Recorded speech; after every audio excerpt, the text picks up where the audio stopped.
अस्सलाम वालेकुम, my name is Mohammad Irfan.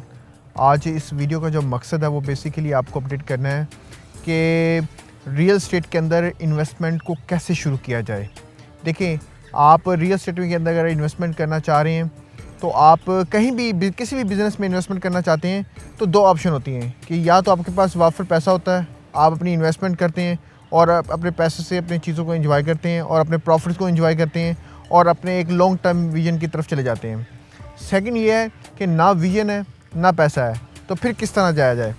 आपको अभी डाउन पेमेंट्स के ऊपर रियल एस्टेट के अंदर बहुत सारी ऑप्शंस नज़र आती हैं इन्वेस्टमेंट करने के लिए।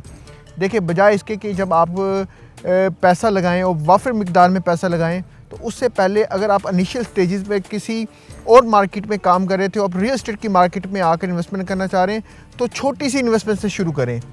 आप कहीं पर यानी कि ना जॉब कर रहे हैं, आप कहीं पर कुछ भी काम कर रहे हैं, तो आप वहाँ से पैसा डाउन पेमेंट की मद में निकाल कर आप इन्वेस्टमेंट कर सकते हैं। फिर आप स्टडी करें, ओवर अ पीरियड आपको पता चलेगा कि सोसाइटी ने जब फ़ाइल दी थी तो तब क्या प्राइस थी, फिर जैसे ही यानी कि सोसाइटी ने प्राइस के बाद ऑन मैप प्लॉट दिया तब प्राइस कहाँ पर गई, जब सोसाइटी ने पोजीशन दिया तो तब प्राइस कैसे मूव हुई और कितने परसेंट इसमें ग्रूम आया, कितने परसेंट इसमें बूस्टअप आया। तो ये सब चीज़ें जो हैं ये एक आपको सिग्नल देंगी, आपको लॉन्ग टाइम विजन के लिए तैयार करेंगी। लेकिन हम यहाँ क्या करते हैं, हम कहते हैं कि यार अगर इन्वेस्टमेंट करनी है, मैं स्टॉक मार्केट में था तो उसको छोड़कर अब मैंने रियल एस्टेट में आना है तो बस ठीक है, ये सारे का सारा पैसा लगा दो। तो वो क्योंकि नया मार्केट में आया होता है, उसको स्टडी नहीं उसने किया होता रियल एस्टेट की मार्केट को, तो वहाँ पर वो लॉस कर देता है। ऐसे ही होता है कि अगर रियल एस्टेट का कोई मार्केट का पर्सन स्टॉक मार्केट में जाता है तो वो भी वहाँ पर लॉस कर सकता है।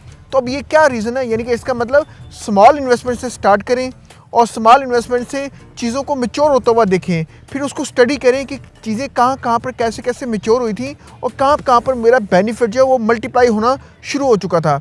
तो ये सारी चीज़ें और ये सारी डायरेक्शन और ये सारी स्टडी आपको मैच्योर करेगी आने वाले टाइम फ्रेम के अंदर कि जब आप रियल एस्टेट में अपनी प्रॉफिट्स को मल्टीप्लाई भी कर सकते हैं। क्यों? क्योंकि आपको एक्सपीरियंस हो चुका होगा। आपने दूसरों की बातों में आकर या आपने किसी दूसरे को इन्वेस्टमेंट करता हुआ देखकर आपने इसमें इन्वेस्टमेंट नहीं की, आपने बाकायदा तौर पर अपना पर्सनल एक्सपीरियंस किया और तमाम एक्सपेक्ट के साथ उसको लॉन्ग टाइम विजन के साथ लेके चले। तो जब आप रियल एस्टेट में डाउन पेमेंट या सस्ती प्रॉपर्टी की तरफ जाते हैं तो वहाँ पर आपने वेट करना है और देखना है, ओवर अ टाइम आपने देखना है कि चीज़ें किस तरह मूव होती हैं, बेनिफिट्स कैसे मिलते हैं। ये बड़ा इंपॉर्टेंट और बेसिक सारा एक रूल है रियल एस्टेट के अंदर कि आप अपनी चीज़ों को देखें।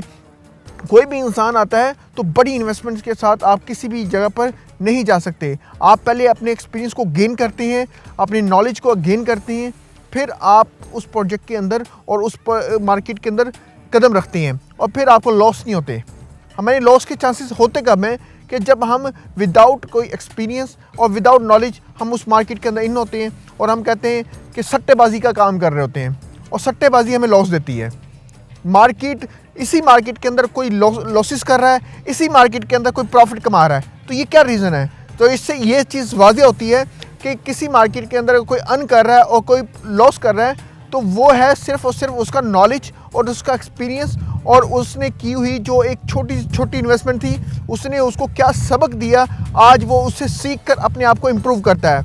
ये सारी चीज़ें इंशाल्लाह आने वाली वीडियोस में मज़ीद आपके साथ शेयर होती जाएंगी ताकि आप अपने नॉलेज और अपनी बेसिक फंडामेंटल को याद रखें और फिर रियल एस्टेट के अंदर कदम रखें। अपना बहुत सारा ख्याल रखें। अल्लाह हाफिज़।